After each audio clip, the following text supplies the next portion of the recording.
Hello everybody, welcome to episode 1 of CarTell Talks, powered by WapCar.my and CarList.my. My name is Adrian and this is Jim. Today we have quite a few topics that we want to talk about.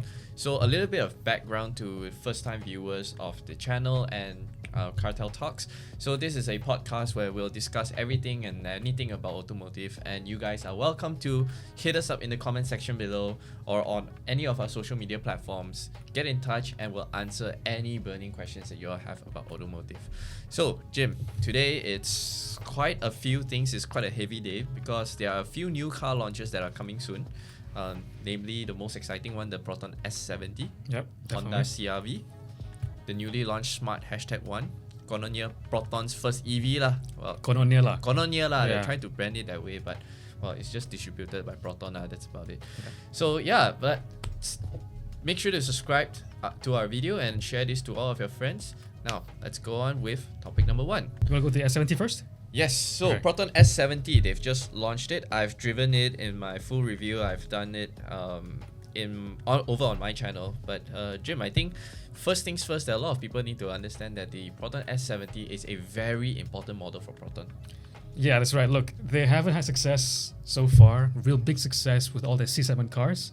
It's kind of like fallen to the wayside. Now they have a C-segment car that kind of breaks the mold. It's a B-segment car. It's based on a B-segment Geely M Grand, but now it's the 70 series and price to compete with the Japanese B segments. Correct. So this is a very important model for Proton because it's a sedan. Yeah. Proton in the past few years, they have been going very strong with their SUV arsenal. Their core models, the Pies model, have not been a new generation model yet. So this one is actually their first sedan in quite a long time. The last one was a Preve. The last one was a Preve. Because the Persona, the Saga, those are actually quite old models that have been refreshed over and over again. Yep. But this one is based on the Geely model, Geely platform, as you said.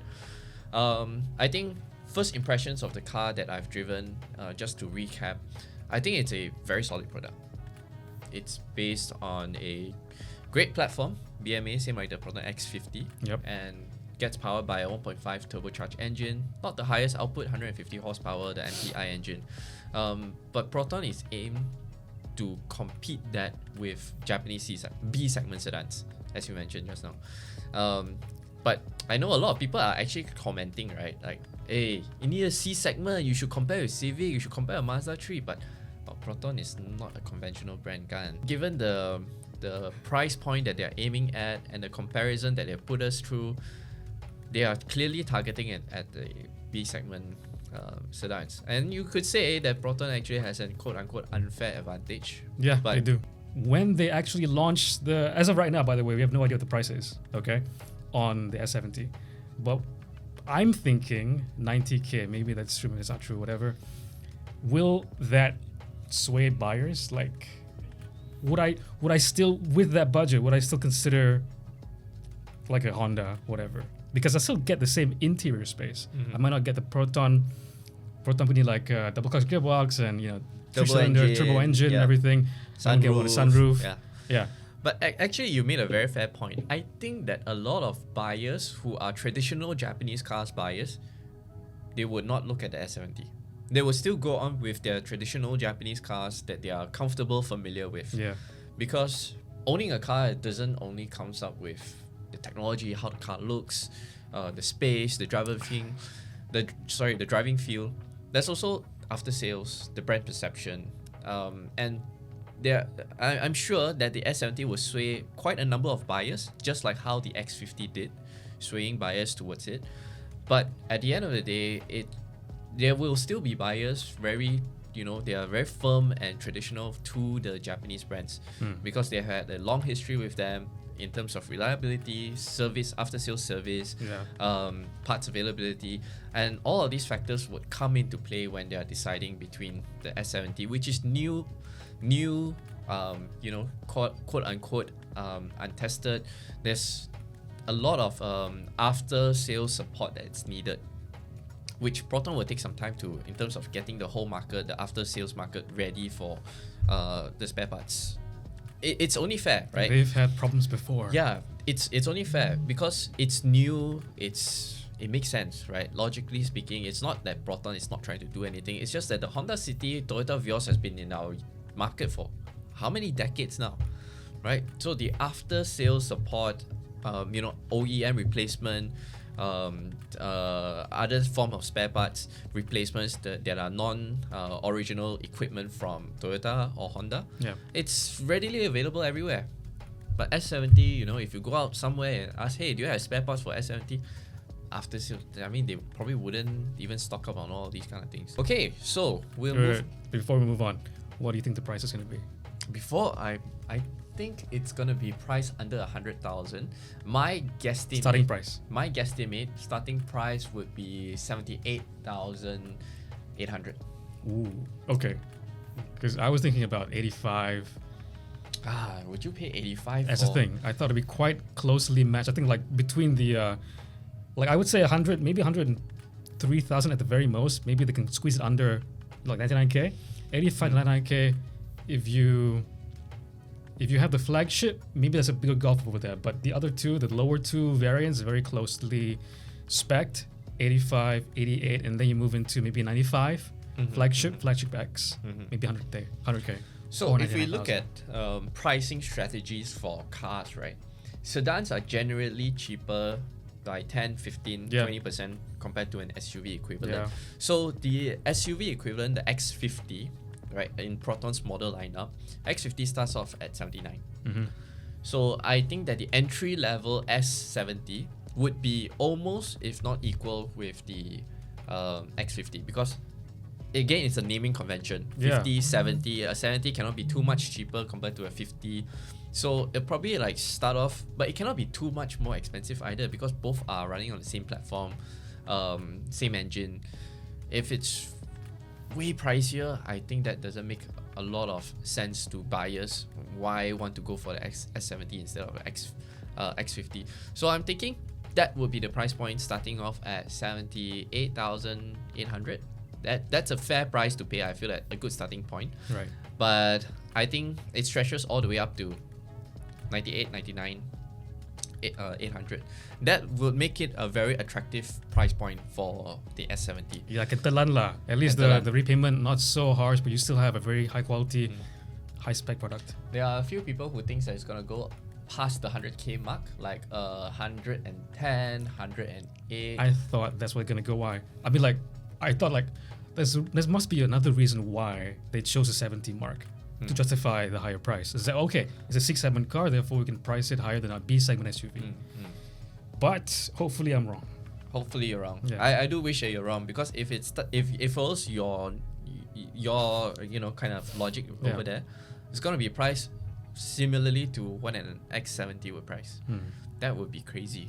That would be crazy to pay crazy money to pay for Sedan. For a sedan from Proton. Yeah. Hope I'm wrong. Hope you're wrong. Hope you're wrong. Okay. But okay, next model, I think, Jim, I'm very curious about is the Honda CR-V. We had a media preview, test drive event happened in Thailand, I think not too long ago. Yep. Chiang Mai. Chiang Mai, the 6th generation Honda CR-V. I personally find that it's the benchmark for SUV. CR-V has always been the benchmark for SUVs in the segment. Right, not just Japanese, but also all globally. C-segment SUVs, right? Including the Continentals and all that. Because the CR-V just offers, it's everything that you need, okay? It has the performance, turbo engine, it has the space, insane amount of space, all the features, Honda sensing, and the design, it's, not too bad. It's pretty good. It's pretty good. It's pretty handsome. It's pretty handsome, especially now in the 6th generation. I think it adds a little bit more of European, American flavor to it. It's a little bit sportier now. Yeah. I like the tail lamps. I like the front. Actually, I like the front more than the tail lamps. The tail lamps is a bit people are divided on the tail lamps. Divided on the tail lamps, yes, exactly. But what do you think of it? How did it drive? A brief impression. Do you like it or not? Okay, so it was in Chiang Mai, right? Chiang Mai has very nice roads around Chiang Mai, at least. But we were in Chiang Mai town and we didn't have the opportunity to actually drive on the roads that we really, really wanted to. In that short space, the CR-V was everything that I thought it would be, which is basically, I was very impressed with the Civic FE. And I thought the CR-V would be basically a high-riding Civic FE. And for the most part, it is. because done, I drove. done. Yeah. That's it. That's all you need to say. Like buyers of the CRV, all they need to know is that what colors are available Yeah. and which spec to go for. You've That's already it. made the call that you want a CRV, right? So They wouldn't like. I think the Honda CRV is the kind of model where you don't really have to test drive to convince yourself to buy it. yeah.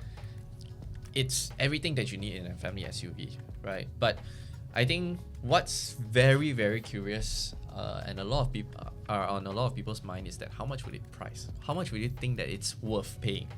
Oh boy. So what we don't know is that the exact pricing of the car, How much is the exact price? How many specification. variants? What are Right. the specs? But we know that it's going to come with a turbo engine, 1.5 turbo, Yep. as well as the 2-liter EHEV hybrid powertrain. Exactly. Same as with the Civic FE. Yeah, so that's why it feels. So I drove the turbo for 2 days and only got a little bit of time with the EHEV. The turbo feels a lot like the Civic RS Turbo, and then the EHEV, also as you can expect, right, the exact same powertrain and everything. It's just softer. It's more high riding. You have more space. You do get a panoramic sunroof in most of the models. In all the test models that we did, we drove in Chiang Mai, that I drove in Chiang Mai, had a sunroof, and that unfortunately isn't coming to Malaysia, and it does make a big difference to like Oh, elevate okay. the interior. Okay, Yeah. okay. Now my question to you, Jim.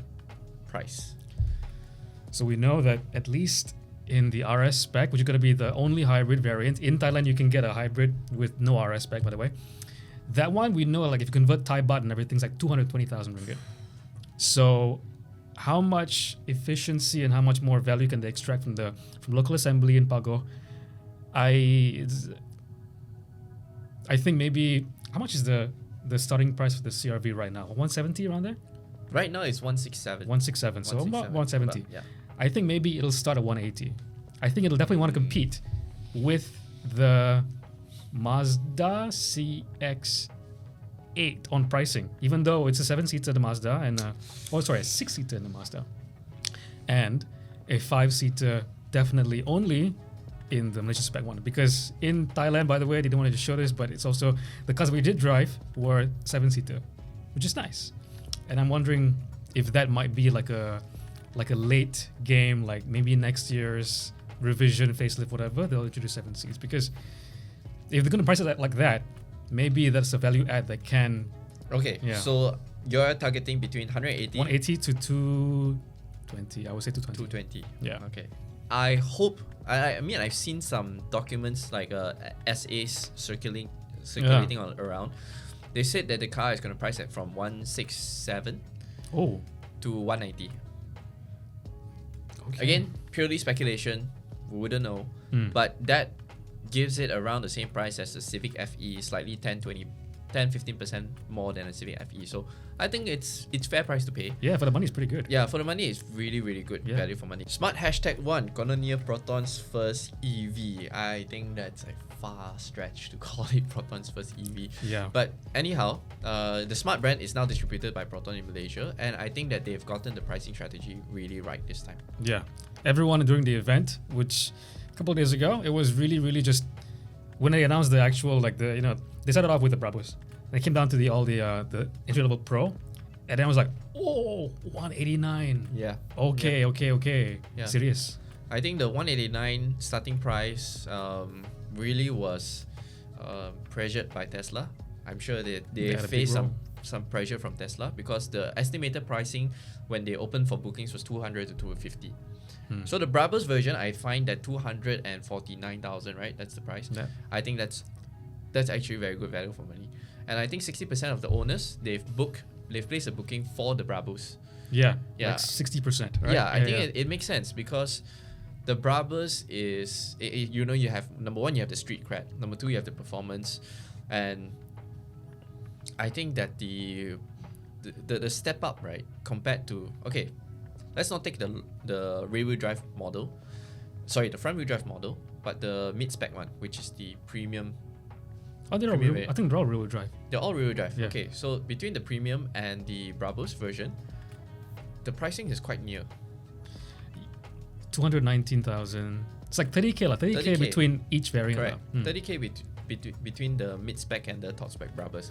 I find that going for 30K extra, you get dual motor, you get way more performance, and you get the styling by Brabus. Yep. And you get to go around telling people that you drive a Brabus. Yeah, I guess for whatever that's worth. Yeah, street cred, man. I think Smart has gotten the pricing right. Fully imported from China. I think these cars, they are set to be locally assembled in Tanjung Malim plant in Proton. They are set to do that.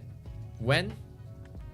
Don't know. It's up in the air, but at the Maybe very least, then they can call it Proton's first, EV if it's they a fast stretch. manufacture. Still They a fast said stretch. it during the speech, and I'm like, wow, they're doubling down Yeah. on declaring this their first EV. This is a fast stretch, man. Like really, it's a fast stretch. Bro. But anyhow, I think that the first batch of owners are very happy with the cars. They're gonna get their cars very very soon.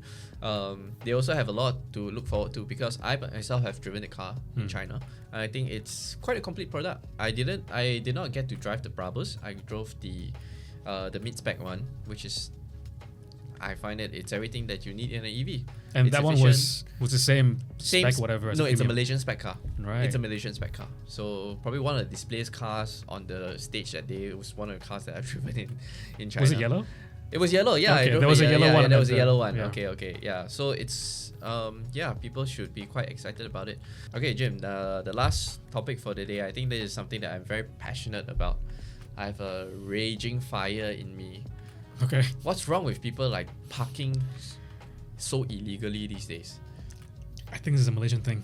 I think it's just we are just so lazy to park inconveniently for ourselves and we just park illegally. But dude, it's not even double parking. It's literally just leaving your car by the side of the road, wherever, whenever, however you want it to. Like recently, the one that went viral was the McLaren one, Okay. parked in front of a garbage entrance. I mean, Yeah. oh, come on, man. Like, there are a few reasons why if I was driving a McLaren, I wouldn't park my car there. It's an entrance. It's a gate. What if the gate opens, swing outwards, and it hits your door or whatever? There's only two reasons. I mean, in my opinion, there's only two reasons why it went viral. Either it was a supercar like Okay, that, okay, or it's a Myvi. So in this case, it's a McLaren, it's a supercar. So someone's rich, someone can't have the time, no time of day to park properly, park in front of a garbage gate, whatever, behind an apartment. The garbage truck couldn't go into it and access. And apparently, this guy, the owner, right, he wanted to park there because he wanted to go take a poop, and he couldn't wait. Goodness. It's really outrageous. And let me show you this video that I saved up and Malaysia Police. This one, you're right, it's all the MyVs. Okay, yeah. Look, the Rapid KL bus is trying to like come out from the junction. Yeah. And these cars, they are parked. Where is this? You cannot. This is yeah, KL. It's a Middle KL. It's Typical. ridiculous. It's so crazy these days. Like, okay, double parking by the roadside and all that. I myself, for one, I'm really disgusted about double parking. Yeah. If I really need to go somewhere, even if it's just 2 minutes, 3 minutes, 5 minutes, I wouldn't have somebody. I wouldn't leave my car there. Right. At least I'll have another. If I have another driver, I'll get my friend To sit in the car. to drive the car or like move the car. Yeah. Just not block traffic. Yeah. Because there's a few reasons why like you should never block traffic. Number one, it's not about inconveniencing others. It's not about like creating a jam or whatsoever. But in case of emergency, bomba has to pass through. Yeah. Your car's there, the truck couldn't go through. You will be costing lives of other people, man. Actually, you mentioned bomba is interesting because I have parked in Hatta Mas Monghera area. It's definitely difficult to park over there, right? Yeah. So you have to resort to creative ways to park. But there's a difference between illegally parking and being a dumbass. Yep. Okay. So at Hatta Mas, okay, the most infamous area is the KK Mart, opposite the KFC over there, the little one Y junction, right? And that's the exact way that bomba has to pass. There's a big gate, just, There's a just bomba up the station road, there yeah. trying to exit. Trying to get out all the time. There's like 3 Vijans over there, and I'm sure they have encountered on a weekly basis cases where they just blocked because everyone else blocked. So, yeah, you are literally causing a lot of harm. You are risking other people's lives. Lives. So that's one thing. And next, if like just now the video I showed you, the bus trying to get out from a junction, you are just inconveniencing how many how many people's lives, you know? Yeah. And what if it's an ambulance trying to like get out? Yeah. Somebody's inside, Dying, potentially. potentially like needing to go to the rush to the hospital, and Yeah. you're just like, with no care in the world, double park somewhere illegally. It's not my block off problem, man. I just gotta park somewhere. Yeah, like there's so many people that I've seen, right, that does that. I'm just driving, the guy in front just stops in the middle of the road. Huh? Really? It's a two-way street. Uh-huh. He just stops in the middle of the road. I was behind him. I saw him get out of the car. I gave him a honk. He looked at me and he pointed me the other way to go, the opposite direction, just to go. Like, it's ridiculous these days. Like, people, please have a bit of civic, Sense? yeah, a bit of sense, and be a bit more civic-minded. Yeah. Just don't be. 2023, I and can then we got curse. this, Yeah, but this yeah. kind of thing happening. You know, I was like, damn crazy. But yeah, I think, Jim, we have been blabbering on for quite a fair bit. Hopefully, the audience, hopefully you guys have gotten a few tips and tricks and some info about the new S70, new CRV, Smart #1. And hopefully you found this podcast helpful. And let us know in the comment section below, or message us on any of our social media platforms. Any questions that you have about a car. You need car buying advice, you need car comparison advice, you need some help about cars, let us know, and we'll try our best to answer in the next podcast. All right. Alright, thanks for watching, and make sure to subscribe to our YouTube channel for more videos like this. Bye bye.